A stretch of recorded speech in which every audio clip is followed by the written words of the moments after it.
Hello friends, welcome back to my channel. So ఈరోజు jet speed లో మా అన్నతో కాలేజ్కి వెళ్ళిపోయినా. సో ఈ రోజు మాకు థర్డ్ ఎగ్జామ్ అన్నమాట. ఇంకా 15 minutes ఉంది అంటే నేను ఇంట్లోకే వెళ్ళినా. అందుకే ఇంత హడావిడిగా పోవాల్సి వస్తుంది కాలేజ్ కి. మా అన్న పోయే ఆ స్పీడ్ కి ఆన్సర్స్ రివైజ్ చేసుకోవాలా, మా అన్నని పట్టుకోవాలా నాకు అర్థం కాలేదు. అల్లకి తోడు మా డాడీ ఇచ్చిన 50 రూపీస్ కూడా బ్యాగ్ లో పెట్టడం మర్చిపోయినా.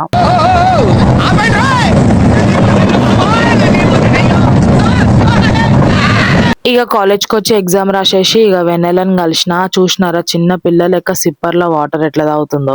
ఆ వాటర్ తాగుకుంటూ వచ్చి బ్యాగ్ మర్చిపోయింది. బ్యాగ్ గుర్తు చేసి అప్పుడు పోయి తీసుకొచ్చుకుంది. ఇవాళ అందరు ఫేసెస్ వాడిపోయినాయి గైస్. ఎగ్జామ్ ఎట్లా రాసినా అడితే అందరు మంచిగా రాయలే అని చెప్తారు. ఇక వీళ్ళేమో నేను అక్కడ నుంచి వస్తుంటే hi friends, welcome back to my channel అని చెప్పి నా ఇంట్రో నాకే చెప్తున్నారు. దిమాగ్ ఖరాబ్ చేస్తున్నారు గైస్ ఈ మధ్య వీళ్ళు.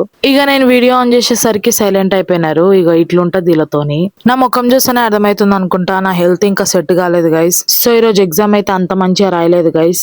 ఏదో ఓకేగా రాసి వచ్చిన అంతే. సో నేనేమనుకున్నా అంటే కొన్ని ప్రాబ్లమ్స్ కొన్ని థియరీ క్వశ్చన్స్ ఇస్తారేమో అని అనుకున్నా. కాదు, మాక్సిమం ప్రాబ్లమ్స్ కొన్ని థియరీ క్వశ్చన్స్ మాత్రమే ఇచ్చినారు. ఇక డాడీ అయితే నాకు సమోసా ఇప్పించిండు. అది తినుకుంటూ వెళ్ళిపోయినా.